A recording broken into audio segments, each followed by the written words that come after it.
Ya, Assalamualaikum warahmatullahi wabarakatuh. Alhamdulillahirabbil alamin wassalatu wassalamu ala asrofil anbiya'i wal mursalin wa ala alihi washabihi ajmain. Pada perkuliahan komunikasi farmasi dan praktek, kita di sini akan membahas tentang pemberian konseling pada pasien. Untuk subbabnya ini tentang pengertian konseling, dasar teoritis konseling pasien, definisi konseling di dalam apotek, tujuan bantuan pada konseling pasien dalam apotek, tujuan edukasi pada konseling pasien di dalam apotek, dan apoteker sebagai pemberi bantuan dan edukator. Untuk pengertian konseling itu sendiri yaitu memberi nasihat, diskusi timbal balik, dan pertukaran opini. Ya. Untuk konsultasi itu pengertiannya itu mencari nasihat dan menyatakan bahwa kegiatan hampir mencakup menerima nasihat dan bukan pertukaran informasi. Untuk edukasi melibatkan bidang interaksi yang sedikit berbeda, pembelajaran dan pengembangan untuk memberikan keterampilan dan pengetahuan. Jadi untuk edukasi ini lebih ke bagaimana cara penggunaan obatnya agar tidak terjadi kesalahan dalam pemberian terapi pada pasien. Edukasi. Dasar teoritis konseling pasien itu teori perilaku kesehatan, pendekatan kemanusiaan pada konseling, teori konseling elektrik, dan model pengambilan keputusan terapi. Untuk teori perilaku itu modifikasi perilaku kognitif, konsepsi, ide, makna, keyakinan, pikiran, inferensi, harapan, prediksi, atau kausalitas karakter akan membentuk sebuah perilaku. Ya, jadi ketika kita memberikan sebuah gagasan kita kepada pasien gitu, harapannya akan membentuk sebuah perilakunya apa ya, pada intinya ya ke arah apakah pasien itu nantinya dapat menjadi patuh untuk hal terapi yang diberikan kepada dia gitu ya. Modifikasi perilaku kognitif ini berbeda-beda tiap individu, diperoleh di sepanjang perjalanan hidupnya. Jadi modifikasi perilaku kognitif ini tergantung sama yang memberikannya gitu.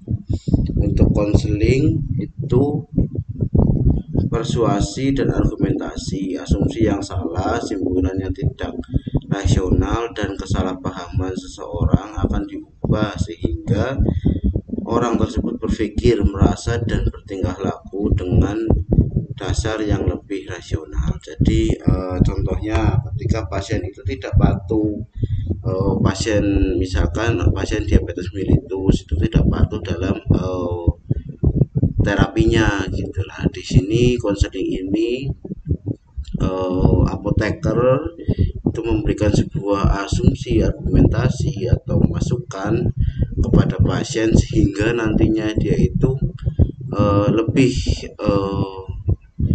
dapat berpikir rasional gitu. Jadi oke lah, saya berarti membutuhkan untuk terapi ini, berarti nantinya harapannya utamanya itu untuk meningkatkan kepatuhan dari si pasien. Pasien jadi mau untuk misalkan pasien diabetes mellitus dengan pemberian injeksi insulin gitu ya. Nah, karena merasa sakit terus pasien itu tidak mau, atau pasien itu lebih suka untuk ke arah obat-obatan tradisional. Nah, padahal pasien itu sudah membutuhkan injeksi insulin. Nah, di situ peran apoteker untuk memberikan konseling agar si pasien itu mau atau dapat meningkatkan kepatuhan dari terapi pasien. Prinsipnya ketika menjelaskan kepada pasien alasan cara pemakaian obat, bagaimana obat akan mempengaruhi kondisi pasien, apoteker berusaha mengubah pemikiran pasien tentang kegunaan obat dan pentingnya kepatuhan. Ya, diharapkan menghasilkan perubahan perilaku dalam terapi atau meminum obat. Nah, jadi konseling ini tujuannya ya tidak lain untuk meningkatkan kepatuhan pasien. Ya, jadi dalam terapi sebagus apapun obat yang diberikan oleh dokter, oleh apoteker gitu ya kepada pasien, sebagus apapun, tetapi ketika pasiennya tidak patuh atau tidak mengkonsumsi, ya berarti obat itu tidak jadi efektif gitu, tidak jadi bagus gitu ya. Maka dari itu peran apoteker di sini lebih fokus ke bagaimana sih kita dapat memberikan masukan, memberikan gagasan kita agar pasien itu menjadi patuh ya dengan cara pemberian konseling ini gitu ya. Itu prinsipnya. Untuk teori-teori perilaku kesehatan, persepsi pasien tentang keparahan dan kemungkinan hasil pengobatan terhadap kondisi penyakit, keefektifan dan keuntungan penggunaan obat, dan berbagai pemicu minum obat menjadi unsur yang sangat penting dalam kepatuhan pasien menggunakan obat. Ya, di sini terkadang pasien itu tidak patuh, itu ada beberapa faktor. Faktor pertama mungkin karena pasien itu sudah jenuh, sudah lama atau banyak sekali konsumsi obat yang harus dikonsumsi, atau misalkan pasien itu merasakan tidak nyaman karena ada efek samping obat yang membuat pasien itu tidak mau untuk konsumsi obat. Terus pasien itu juga ketika pasien tidak patuh dalam konsumsi obat atau terapi yang diberikan, ya salah satu komponen penting ya pasien itu harus mengetahui seberapa pentingnya sih terapi yang diberikan, apa sih dampak kalau misalkan pasien itu tidak patuh. Nah, itu menjadi komponen-komponen yang penting untuk dapat mengubah kepatuhan daripada pasien. Konseling pasien tidak hanya meliputi pertukaran informasi, tetapi juga meliputi usaha untuk mengubah kepercayaan pasien tentang kesehatan.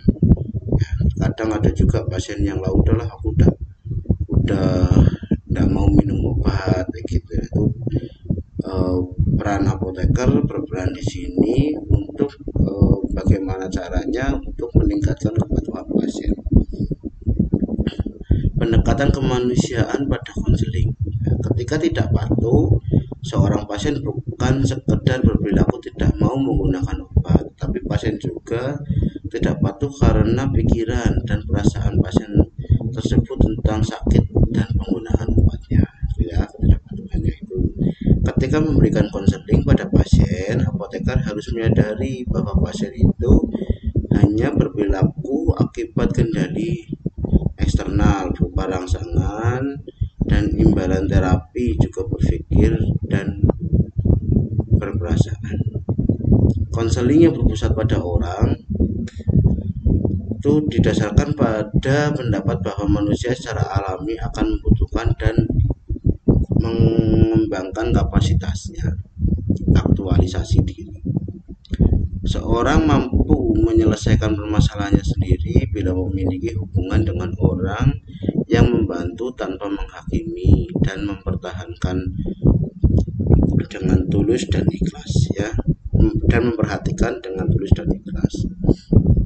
Di sini untuk pemberian konseling, seorang apoteker itu juga uh, harus mendalami kondisi pasiennya itu seperti apa sih, itu kenapa sih pasien itu tidak mau mengkonsumsi ini, atau ya, ada alasan-alasan tersendiri gitu. Misalkan secara psikologis gitu ya, misalkan nih pasien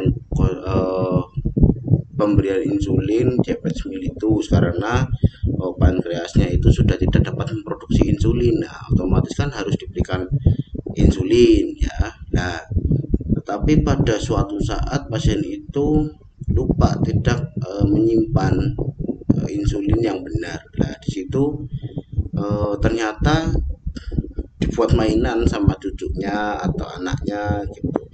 dan sampai ada hal yang tidak diinginkan terjadi sama anak atau cucunya itu tadi. Nah, dari situ pasien emosional, jadi udahlah saya tidak mau. Nah, itu mungkin juga seperti itu. Jadi ada banyak hal yang membuat pasien itu tidak patuh gitu. Jadi kita sebagai apoteker atau sebagai farmasis itu ya harus mendalami, jadi memperhatikan dengan tulus dan ikhlas gitu ya. Jadi kita memberikan pelayanan gitu ya. Jadi kalau prinsip pelayanan itu kita memberikan pelayanan terbaik dengan prinsip itu apa yang kita harapkan ketika kita jadi pasiennya gitu loh. Jadi eh, kita jangan menghakimi, kamu tuh kok nggak patuh bu, kamu harus patuh ini, jangan. Jadi kita harus mengetahui dulu, oh pasiennya seperti ini, keluhannya apa sih, kok bisa nggak mau atau kepatuhannya kok turun. Kita harus berfokus ke arah situ ya. Untuk perspektif berpusat pada pasien, apoteker membantu pasien mendapatkan manfaat terbesar terapi dengan membantu pasien merasa mampu mengontrol penggunaan obat itu sendiri. Pasien mengidentifikasi dan menyelesaikan masalah pasien. Jadi terkadang juga pasien itu misalkan, bu mohon maaf untuk obatnya kok kemarin ada beberapa obat yang terlupa tidak dikonsumsi gitu, atau ada permasalahan apa ibu gitu. Misalkan pasiennya menjawab, oh iya mbak saya itu orangnya pelupa kok mbak, kadang saya kalau udah kerja itu lupa gitu. Nah, kita sebagai seorang apoteker membantu untuk menyelesaikan permasalahannya. Nah, apakah dengan cara kita mengkomunikasikan kepada keluarga untuk membantu mengingatkan ibunya, Bu ini sudah jam waktunya untuk mengkonsumsi obat, sudah waktunya untuk menginjeksi insulin. Atau misalkan pasien TB itu juga harus teratur kan, untuk memastikan keberhasilan terapinya itu kan pasien itu nggak boleh sehari minum sehari terlupa gitu kan. Keberhasilan terapinya juga jadi susah. Atau misalkan dengan eh,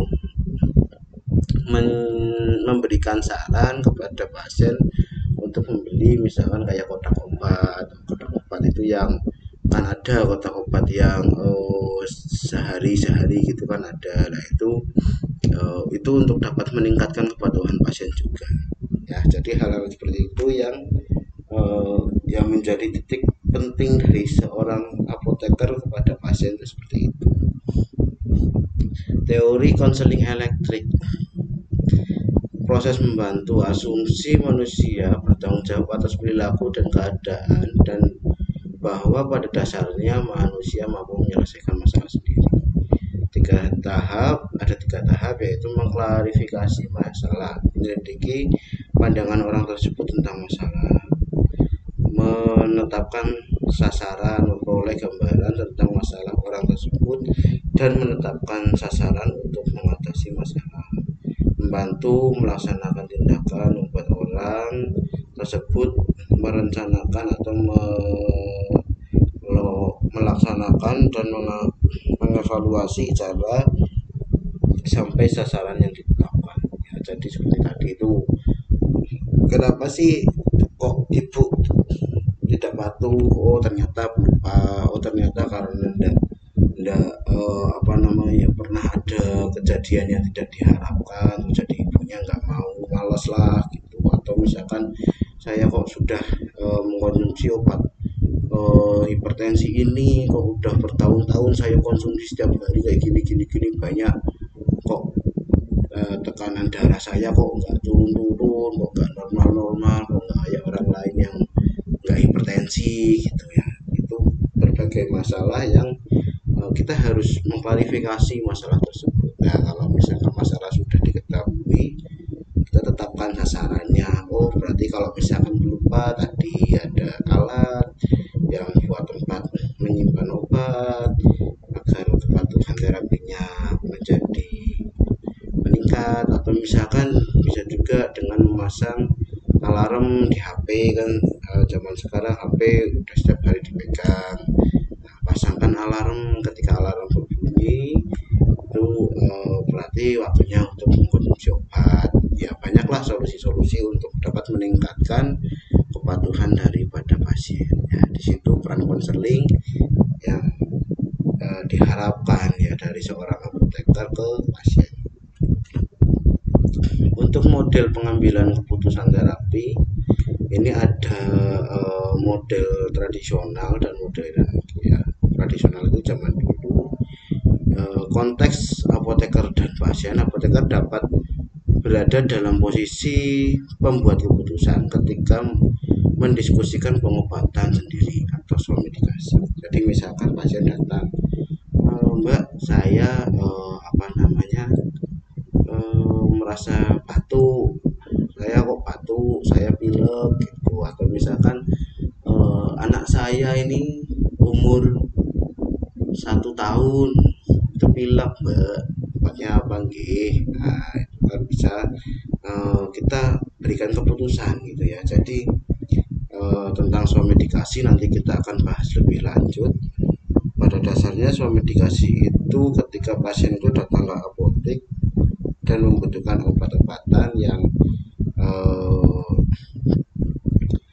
termasuk obat-obatan bebas terbatas, dan obat wajib apotek itu bisa diberikan oleh seorang apoteker di apotek gitu ya. Tetapi untuk antibiotik, untuk obat keras ya, itu yang ibaratnya membutuhkan resep dokter, ya tentunya kita sebagai apoteker ketika ada pasien yang swamedikasi seperti itu, ya kita sarankan untuk berobat kepada dokter ya, untuk mengetahui lebih jelas, lebih memastikan apa sih keluhan sebenarnya gitu loh. Jadi dokter menunggu dokter itu mendiagnosa, nanti ketika dapat resep baru kita yang memberikan obatnya gitu ya. Nanti kita bahas untuk yang swamedikasi. Untuk sekarang lebih ke konseling terlebih dahulu.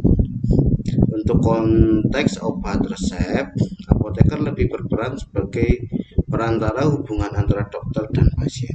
Ya, jadi di sini apoteker sebagai perantara. Perantara itu gimana sih maksudnya? Misalkan pasien itu terkadang itu ya bukan salahnya dokter ya. Terkadang dokter memberikan obat, tatkala pasien itu tidak memberikan informasi tentang alergi obat, atau dokter terlupa untuk apakah ada alergi obat gitu kan ya. Dokter kan lebih ke diagnosa gitu. Jadi kan kita misalkan ada pasien itu alergi paracetamol gitu ya, kita ternyata dokter meresepkan paracetamol, kita tanyakan dulu apakah ada alergi ibu, apakah ibu pernah mengkonsumsi obat ini, apakah sebelumnya merasakan nggak nyaman atau gatal atau ada keluhan di mana tentang alergi, itu kita tanyakan kepada pasien. Nah, kalau misalkan ternyata ada alergi yang membuat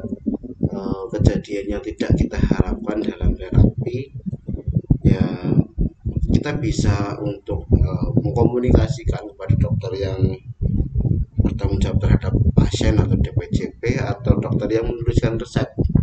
Nah itu kita komunikasikan kepada dokternya, mohon maaf dok, ini untuk obat ini pasien ada alergi, apakah boleh saya ganti dengan ini efeknya sama dok, cuma beda aja untuk volume-nya, atau efek terapinya beda tapi targetnya tetap sama, barangkali boleh obat A yang ini karena pasien alergi diganti dengan obat B. Nah itu kita komunikasikan tentunya dengan bahasa yang sopan dan tidak bersifat mengajarkan ya. Kita nggak bersifat ini dok kamu tuh salah, nah, itu enggak. Jadi kita sama-sama menghargai profesi kesehatan ya. Nah dari sini ada model tradisional ya, paternalistik, itu berasumsi dokter tahu yang terbaik. Dokter memilih pengobatan, keterlibatan pasien terbatas hanya pada pemberian persetujuan tanpa mempertimbangkan nilai-nilai pilihan pasien. Jadi untuk pemberian obat tentang resep kita juga harus nggak sekedar obat ini aman nggak sih, obat ini ada interaksi nggak, ada alergi dari pasien apa enggak gitu. Itu juga nggak terbatas seperti itu. Kita juga sebagai apoteker kita juga harus tahu, oh pasiennya ini kok apa namanya ya, Bu mohon maaf ini untuk obat-obatan, misalkan pasien itu ada jamur di kulitnya, ada resepan obat, misalkan obat A gitu ya, ya itu yang mahal gitu. Nah, kita tanyakan, mohon maaf Ibu, ini obatnya ini eh, harganya sekian, plus untuk persepannya sekian. Jadi total total eh, harga pengambilan resep ini segini. Nah, ini apakah mau diambil penuh? Barangkali pasiennya tidak ada uang gitu ya. Jadi kalau misalkan pasien itu hari ini cuma bawa uang 100.000 ya, dan harga obatnya 98.000 ya. Otomatis kan pasien hanya punya uang tinggal 2.000. Nah, dari situ eh, pengambilan obat pada siang hari dan malam harinya pasien nggak bisa makan gitu.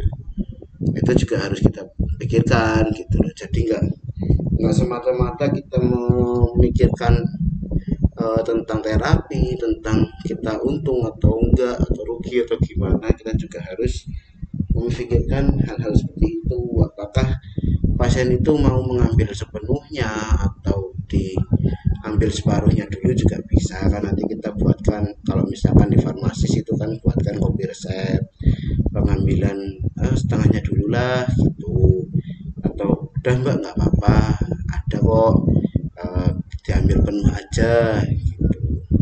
Nah, hal-hal seperti itu yang eh, model paternalistik itu tidak ada gitu ya, itu model tradisional maksudnya ya, zaman dulu gitu kayak gitu.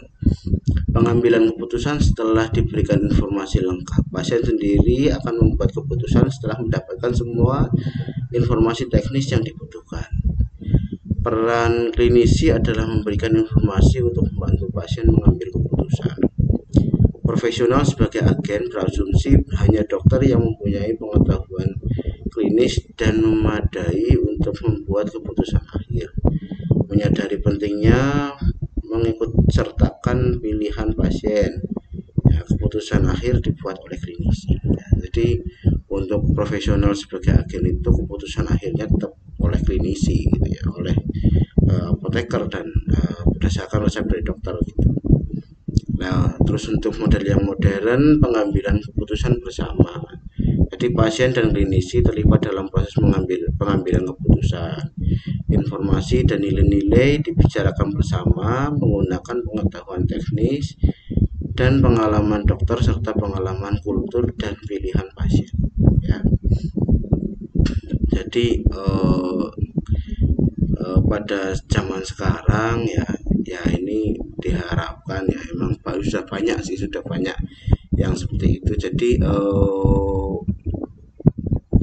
ketika sebuah terapi ditetapkan itu tidak hanya dokter yang menetapkan, tidak hanya apoteker yang menetapkan, juga pasien itu diberikan hak. Nah, jadi pasiennya ini dikasih ini ya gitu. Nah, jadi terkadang pasien juga susah, ada beberapa pasien yang memiliki reaksi alergi yang apa ya, yang besar ya, yang ya intinya reaksi alerginya itu nggak cuma sekedar gatal gitu, mungkin dia ada beberapa obat dia alergi terus jadi kejang-kejang, itu juga ada pasien yang seperti itu.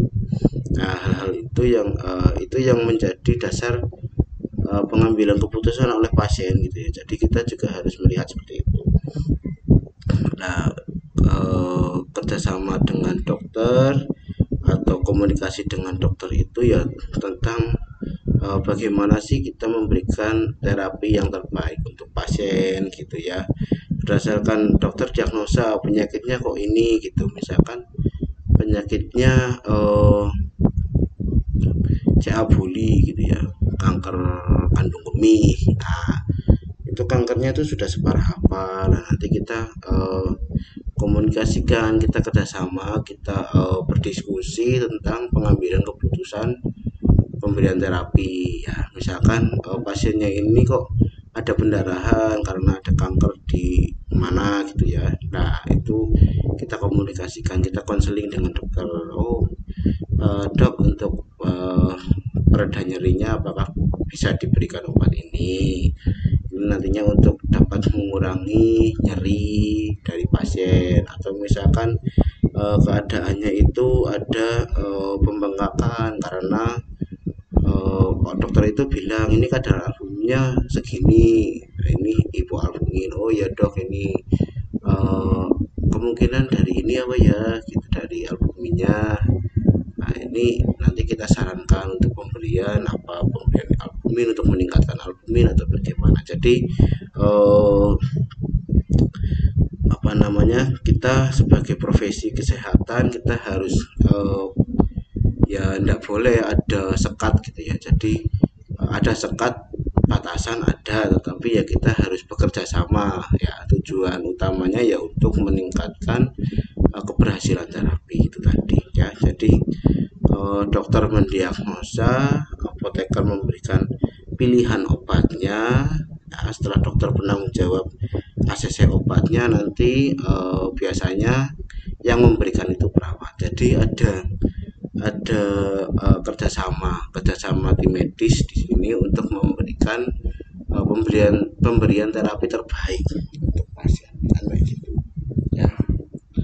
Jadi kita sebagai apoteker jangan jangan merasa minder gitu ya sama dokter, kita takut untuk komunikasi, ngobrol aja takut gitu. Enggak, mereka juga enggak segalak itu kok. Mereka juga kalau misalkan kita enggak menyalahi aturan, kita tetap pada batasan-batasan ya, mereka dokter-dokter insya Allah juga tetap baik gitu ya. Utamanya mereka juga kan lebih ke harapan mereka kan pasti setiap dokter itu pasiennya sembuh kan kayak gitu, atau teratasi, atau minimal pasiennya itu tidak semakin memburuk kan kayak gitu ya. Jadi ada kerjasama. Nah, ini model-model sekarang ini seperti itu. Jadi pengambilan keputusan itu dilakukan secara bersama ya. Tujuan utamanya ya itu tadi, pasien sehat, pasien permasalahannya teratasi atau bagaimana ya, ininya ke pasien lah. Untuk definisi konseling dalam apoteker juga harus mengedukasi pasien tentang sakit dan pengobatan pasien. Ya, sakitnya apa sih gitu, terus pengobatannya apa, itu juga harus diedukasi ya. Terus untuk konseling pengobatan pasien, apoteker berbincang dengan pasien tentang pengobatan yang akan digunakan oleh pasien dalam rangka mengedukasi pasien mengenai hal-hal yang berhubungan dengan pengobatan dan membantu pasien mendapatkan manfaat terbesar dari pengobatan. Jadi konseling pasien dalam apotek memiliki dua tujuan, yaitu membantu dan mengedukasi pasien. Ya, mengedukasi pasiennya itu keluhannya apa sih, kita bantu. Oh, pasiennya itu apa namanya, seorang artis penyanyi gitu ya, dan itu ada radang. Nah, pasien itu karena habis konsumsi minuman es atau apa yang seger-seger jadi radang. Nah, itu kita bantu, mungkin bisa diberikan ini untuk mengatasi radangnya. Obat ini ya Bu, ini untuk biar ibu itu lebih lega, lebih radangnya itu nggak sakit. Nantinya jangan konsumsi es dulu Bu, konsumsi air putih hangat atau apa segala macam ya. Jadi membantu dan mengedukasi pasien ya.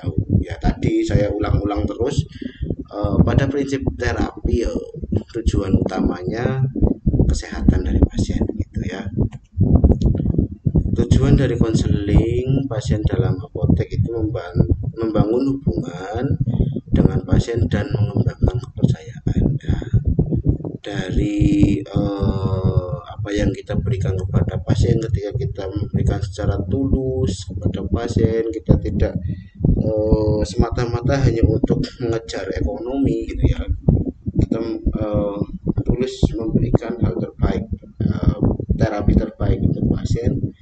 Ketika mereka cocok ya, mereka cocok dengan gagasan kita, dengan obat kita, nah otomatis nanti untuk ekonomi juga akan meningkat gitu. Jadi ketika ketika mereka ada keluhan yang sama, oh saya mau ke apotek A, tempatnya Mas Rizky misalkan, apotek A tempatnya Mas Rizky itu bagus, itu orangnya baik, orangnya enakan gitu lah. Jadi dari komunikasi konseling itu hubungan menjadi tercapai ya, dan kepercayaan dari pasiennya. Ini kepercayaan ini untuk keberhasilan terapi itu juga pengaruhnya tinggi ya. Kadang ada pasien itu dia sakit ya, karena dia sudah percaya sama dokter A, itu datang itu, ini pengalaman bapak ya, datang itu dia hanya ingin konsul sama dokter itu ya. Nah setelah selesai konsul ya udah dia sembuh gitu aja udah gitu. Bahkan dia udah lama saya badan udah enakan gitu, saya udah nggak usah kasih obat nggak apa-apa gitu ya. Ya itu sebuah motivasi ya, motivasi dokter kadang apa ya, kalau anak muda itu dimiknya besar banget gitu. Kadang sebuah kepercayaan yang dibangun dari sebuah pemberian gagasan itu memberikan terapi juga pengaruhnya besar sih gitu. Bahkan ada cerita pasien gagal hepar ya, kondisi heparnya sudah begitu rusak, sudah komplikasi, ada dokter itu yang memberikan gagasan itu ke arah spiritual gitu. Jadi pasien itu sudah dikatakan tidak bisa sembuh gitu ya. Nah dengan pendekatan dokter yang spiritual itu jadi suruh diperbanyak untuk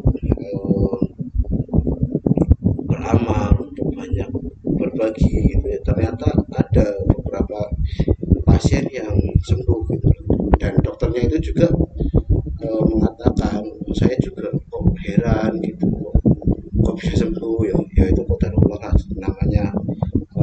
Apa namanya, obat atau terapi itu kan sebagai lantaran untuk kesembuhan, bukan obat atau terapi menjadi sembuh itu enggak. Jadi tetap penyakit yang mengambil, yang menyembuhkan ya Allah gitu, tetap itu seperti itu ya. Jadi ya seperti itulah. Jadi gagasan itu menimbulkan sebuah kepercayaan, itu juga memberikan pengaruh yang besar gitu ya.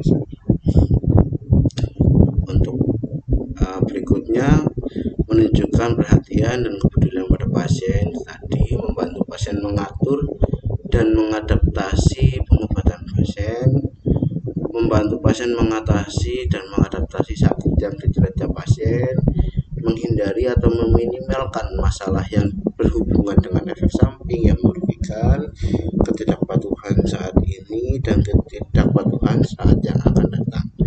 Ya, jadi yang tadi Bapak sampaikan, kepatuhan terapi. Nah, mengembangkan kemampuan pasien mengatasi masalah-masalah tersebut, membantu pasien dan tenaga profesional kesehatan lain bersama melalui pengambilan keputusan bersama. Tujuan bantuan pada konseling pasien dalam apotek: membangun sebuah hubungan pasien, menggambarkan kepercayaan, menunjukkan perhatian kepedulian pasien, membantu pasien mengatur, ini sama aja kayak yang tadi ya.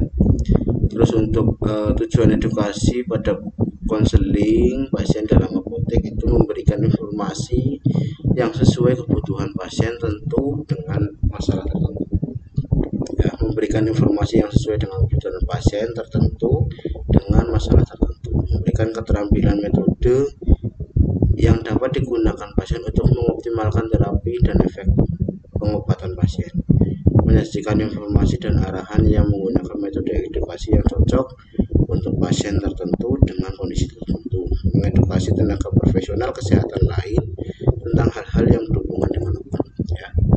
Jadi di sini ketika kita sudah memberikan gagasan, berhasil memberikan gagasan kepada seorang pasien, dan pasien itu menjadi patuh gitu ya, menjadi patuh untuk mengkonsumsi obat. Nah, tapi pasien itu tidak tahu cara mengkonsumsi obatnya itu gimana, cara pemakaian obatnya gimana. Misalkan pasien asma, kita berikan sedatif diskus, patut ibu ini nanti rutin gih 2 kali sehari, setiap pagi sama malam. Nah, 1 hisapan ibu. Nah, tapi kalau mereka nggak tahu cara pemakaiannya ya sama aja nggak patuh ya. Apalagi kalau ada kesalahan cara pemakaian, misalkan pasien sembelit ya, belen atau tidak bisa mengeluarkan BAB ya, susah BAB, dikasih mikrolab. Nah, kita sudah membuat pasien itu patuh mau untuk menggunakan obat mikrolab itu ya. Ini bukan promosi obat ya. Nah, sudah apa namanya ya, sudah mau mengkonsumsi obatnya, sudah mau menggunakan obatnya, tapi nggak tahu lah, tahu-tahu mikrolab itu diminum aja sama pasien itu. Nah, itu kan ada DRP ya, ada permasalahan di dalamnya. Ya tentunya kalau mikrolak yang harusnya dicolok di dubur terus diminum per oral ya hasilnya nggak bagus kan gitu. Nah, dari situ edukasi ini berperan untuk meningkatkan pengetahuan pasien. Jadi kita memberikan sebuah gagasan, kita memberikan sebuah edukasi agar pasien itu mengetahui, nantinya kalau saya merasakan sesak atau ini berarti saya harus seperti ini. Kalau saya merasakan lemas untuk pasien DM, kalau pasien saya merasa lemas saya harus seperti ini. Kalau saya sudah jam sekian saya harus menyuntikkan injeksi insulin ini, seperti itu Pak ya.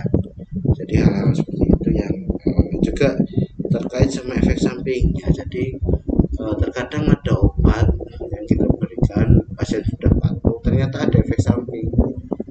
Misalkan pemberian obat captopril yang batu kering, nah kok jadi batu, terus pasien nggak mau. Jadi awalnya patuh karena ada efek samping obat, terus pasien itu nggak mau.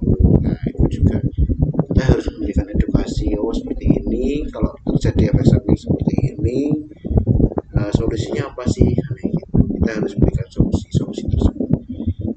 Contohnya lain, misalkan pasien selama medikasi minta obat flu, tahu-tahu diminum, pas di perjalanan itu kan ditakutkan sampai ngantuk, efek obatnya sudah muncul ngantuk.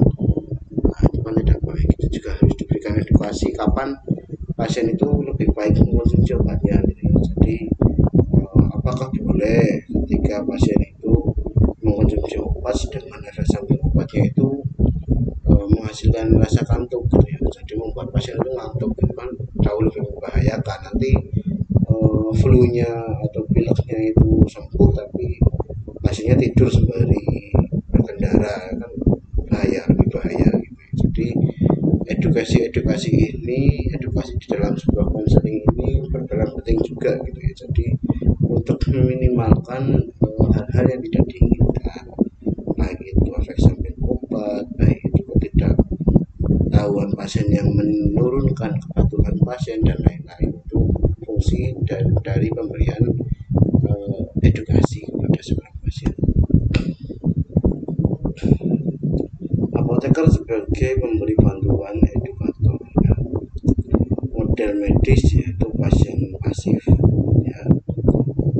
Terus dasar kepercayaan adalah keahlian dan mengenal tenaga profesional kesehatan. Tenaga profesional kesehatan mengidentifikasi masalah dan menentukan penyelesaiannya. Pasien bergantung pada tenaga profesional kesehatan, hubungan orang tua dengan anaknya. Jadi model pasif ini, misalkan ada pasien dengan keluhan A ini ya. Terus tenaga kesehatan itu pada zaman dulu itu ya udah, kamu tuh pasiennya ini, jadi obat yang ini diminum ya, yang ini diminum ya, yang ini diminum ya gitu. Jadi pasien itu tidak tahu obat ini fungsinya buat apa, obat ini fungsinya buat apa, obat ini fungsinya buat apa gitu, itu nggak tahu. Jadi udah, pokoknya kamu tuh harus kayak gini, kamu tuh harus mengkonsumsi obat ini gitu. orang tua sama anak. Kalau misalkan orang tua bilang kamu berangkat sekolah, kamu ngaji sana, kamu eh, jangan pergi-pergi terus, kamu jangan mainan terus, kamu jangan hujan-hujanan, ya udah kamu boleh hujan-hujanan. Kan orang tua kan seperti itu. Terkadang sama anak ya sifatnya seperti itu. Jadi model pemberian terapi yang model medis ini ya seperti itu ya, dan itu ya tidak melibatkan pasien gitu. Jadi pasien itu hanya berperan pasif, nggak ada peran itu. Jadi peran pasien ya ya udah mengonsumsi obat yang diberikan oleh medis gitu yang memberikannya gitu ya. Sedangkan model bantuan itu pasien terlibat aktif, kepercayaan didasarkan pada hubungan pribadi yang harus berkembang. Tenaga profesional kesehatan membantu pasien menyelidiki masalah dan kemungkinan penyelesaiannya. Pasien mengembangkan rasa percaya diri untuk menangani masalahnya dan hubungannya itu sejajar. Jadi pada dasarnya baik itu pasien, baik itu apoteker, baik itu dokter, ya sama profesi kesehatan lain itu ya sama gitu. Kita sama-sama manusia kok, nggak ada perbedaan gitu ya. Kan kita sama-sama apa namanya ya, hamba Allah gitu ya, sama-sama manusia. Jadi tidak ada batasan, kita hubungannya itu sejajar gitu. Dan ketika pemberian terapi itu pasien itu kita berikan mohon maaf Pak, ini obat ini Pak, kendalanya ada keluhan tidak bisa tidur, obat ini untuk mengatasi Bapak agar bisa tidur, misalkan seperti itu. Pak, obat ini untuk membantu menurunkan tensinya Bapak, misalkan pemberian obat jamu gitu ya, untuk ini untuk membantu menurunkan tensinya Bapak, ini untuk mengatasi tensinya Bapak yang tinggi, Bapak konsumsinya kalau bisa yang patuh ya Pak, jangan sampai telat gitu ya, apalagi sampai nggak diminum gitu ya. Jadi pasiennya itu merasa oh berarti obat yang ini buat misalkan mengatasi nyeri, oh, obat yang ini buat mengatasi hipertensi, obat yang ini. Jadi setiap obatnya diberitahu obat ini diberikan untuk ini ya Pak, obat ini diberikan untuk ini. Nah, kalau nanti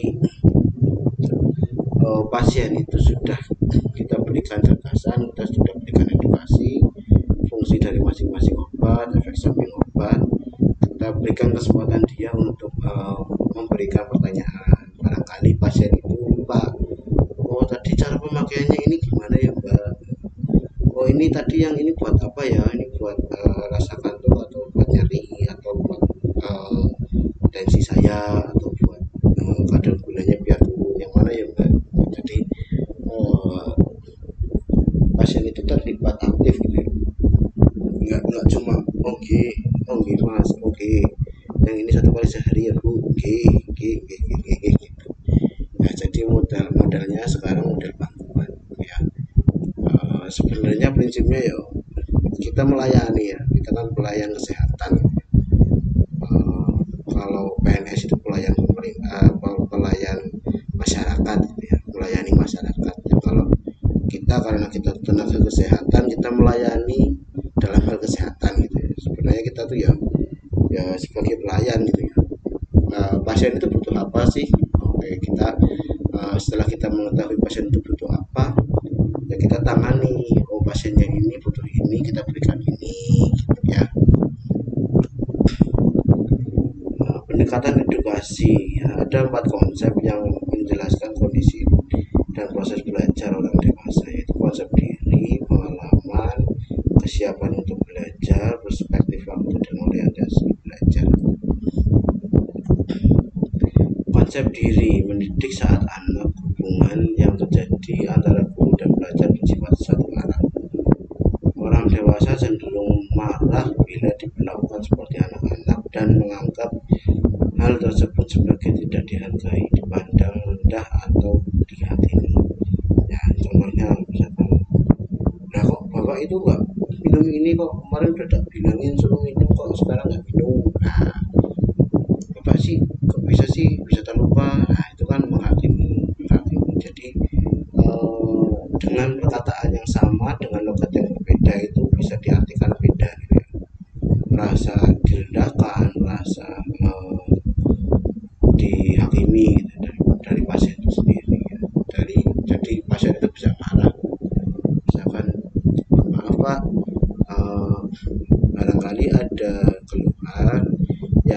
kira-kira kok membuat bapak itu tidak patuh untuk mengkonsumsi obatnya, sehingga yang ini kok sampai terluka, apakah ada kendala atau apa, barangkali saya bisa memberikan saran. Nah, sama obat ini kok kamu nggak diminum sih kemarin kemarin kan saya udah bilang, kan berbeda. Jadi artikulasi atau apa ya, penekanan dalam pembicaraan itu juga harus diperhatikan. Nah, akibatnya mereka mungkin tidak mengikuti petunjuk pengobatan dan mungkin tidak mengakui ketidakpatuhan karena takut dicereweti ya. Jadi misalkan kita terlalu galak ya pada pasien ya, terlalu galak, kok bisa sih nggak diminum. Nah, bisa aja kan dia tuh sebenarnya kemarin tuh nggak patuh ya, terus obat-obatnya itu dibuang. Misalkan pemberian pasien obat 2 kali sehari, kita berikan 10 tablet. Nah, dari 10 tablet itu kan kita bisa cek apakah pasien itu patuh. Nah, kalau misalkan 5 hari kemudian dia datang, kalau 2 hari sekali kan otomatis obatnya harusnya sudah habis kalau dia patuh kan ya gitu. Nah, karena kita yang terlalu cerewet, kita yang terlalu menakutkan gitu ya, kan bisa aja pasien itu membuang obatnya. Wah, daripada nanti saya ketahuan nggak minum obat, mending tak buang aja obatnya kalau sudah minum dan lain-lain ya. Nah, itu kan nggak bagus. Jadi sebisa mungkin kita memberikan pelayanan yang membuat mereka tuh nyaman, pasien itu nyaman dan menganggap seperti keluarga sendiri gitu ya. Jadi di situ harus terjalin hubungan antara apoteker atau farmasis dengan pasien. Apoteker harus bekerja sama dengan pasien untuk memecahkan masalah yang berhubungan dengan penyakit dan pengetahuan obatnya. Jadi berhubungan dengan penyakit itu keluhannya apa gitu ya, keluhan dari pasiennya itu apa, dan penggunaan obatnya bagaimana, cara penggunaan obat, kapan penggunaan obat, kapan obat harus dihentikan. Misalkan obat nyeri kita berikan 10, ternyata baru mengonsumsi 3, nyerinya sudah hilang, sudah dihentikan gitu kan. Orang dewasa sangat, untuk pengalaman orang dewasa sangat banyak mengakumulasi pengalaman sepanjang hidup mereka dan berpengaruh terhadap cara memandang dan menginterpretasikan pengalaman baru serta cara mereka mendapatkan informasi baru. Dalam hubungannya dengan penyakit dan pengobatan, pasien mungkin memiliki keyakinan tertentu yang muncul akibat pengalaman sendiri. Ketika mengedukasi orang dewasa, apoteker dapat menggunakan pengalaman pasien sebagai salah satu sumber bantuan pembelajaran. Ya, jadi nantinya harapannya tercipta komunikasi dua arah ya, diskusi ya. Jadi apakah Bapak sudah mengetahui cara penggunaan obat ini? Oh ya Mas, barangkali bisa dicek bagaimana sih Pak cara penggunaannya, monggo dijelaskan kepada saya. Nah, kalau misalkan pasien itu sudah terbiasa menggunakan misalkan insulin gitu ya, kalau misalkan pasien sudah terbiasa menggunakan insulin, terus kita nggak tanya dulu, terus kita jelaskan aja cara penggunaannya, ya pasien udah tahu lah, ngapain kok diceritain panjang lebar gitu kan ya. Nah, karena pasien udah berkali-kali ya, atau rutin bahkan ya, kan otomatis mereka sudah tahu cara penggunaannya dan lain-lain gitu ya.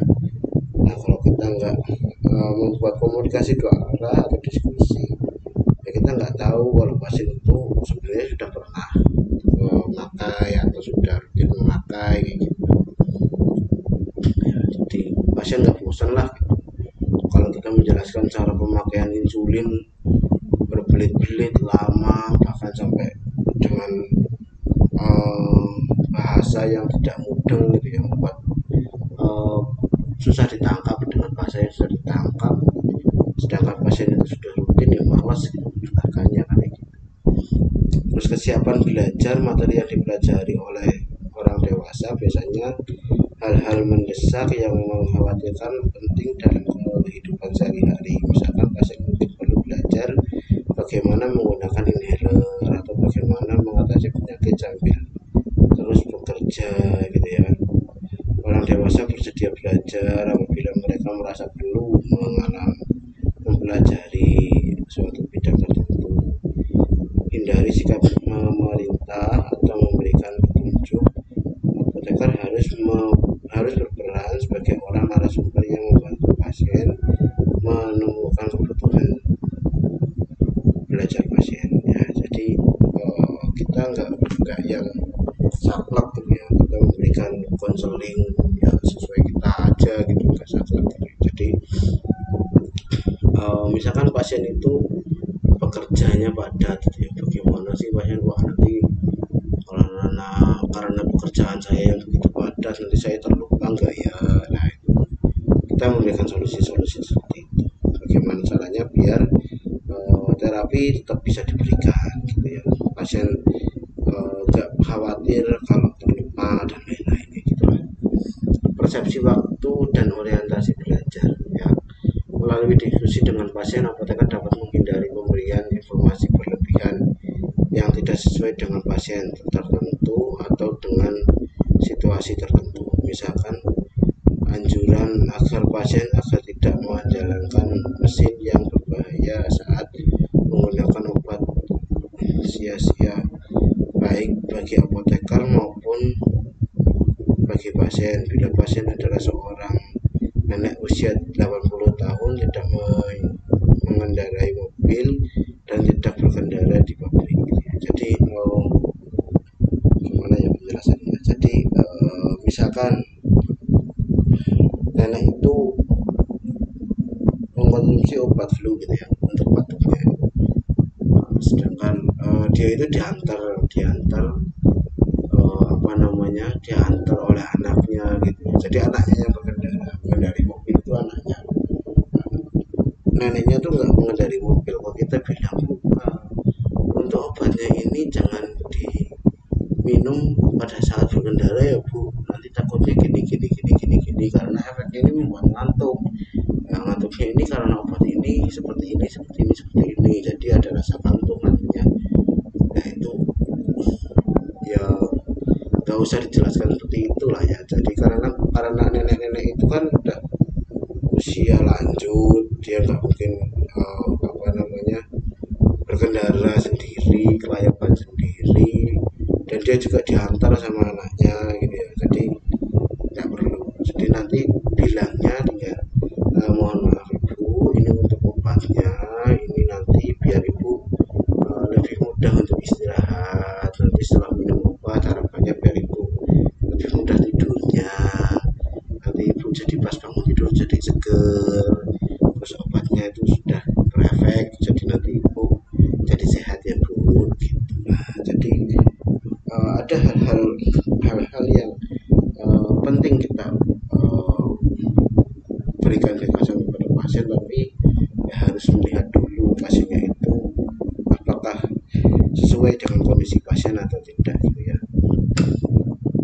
Yang sekian tentang komunikasi konseling ya, tentang komunikasi farmasi konseling kepada pasien ya. Semoga ilmu yang Bapak berikan, yang Bapak share, Bapak nggak mengajarkan, enggak, ini cuma nge-share ilmu aja gitu ya. Semoga dapat bermanfaat dan bisa diterapkan di dunia praktek yang nyata gitu ya. Ini untuk praktikum komunikasi ini Bapak bagi untuk kelompok 1, 2, dan 3. Nanti silahkan dibaca saja. Ini untuk kasusnya ya, nanti dibuat sebuah video ya untuk sebuah komunikasi ya. Jadi ilustrasinya kalian bertiga, salah satu menjadi seorang pasien gitu ya. Nah, pasien atau salah satu atau dua, salah satu menjadi apoteker gitu ya. Untuk kasus pertama, pasien T usia 26 tahun bersama suaminya dengan keluhan hipertensi, diberikan obat kaptopril ya 2 kali sehari sebanyak 30 tablet gitu misalkan. Nanti kondisi si pasiennya ya karena dia masih usia 26 tahun, datang bersama suami, mungkin kan baru nikah. Itu kondisi pasien itu tidak dalam kondisi sedang hamil ya, nanti silahkan dibahas. Terus untuk pasien T datang dengan dokter spesialis paru dengan keluhan asma dan mendapatkan obat salmeterol kombinasi fluticasone propionat ya, dengan dosis pemberian 2 kali sehari 1 mingguan ya. Pasien belum pernah menggunakan penggunaan alat ini gitu ya. Nanti dicek salmeterol fluticasone itu apa sedianya ya, silahkan dicek lagi. Nah, terus untuk kasus 3 Nyonya T usia 75 tahun datang bersama anak TNA usia 25 tahun, datang dengan keluhan diabetes mellitus, mendapatkan obat novorapid injeksi ya. Nah, di sini nenek ternyata belum pernah menggunakan obat insulin ini ya. Nah, nanti silakan buat video komunikasi konselingnya. Dan sekian dari Bapak. Apabila ada kesalahan atau dalam menjelaskan atau kebablasan atau terlalu berlebihan, saya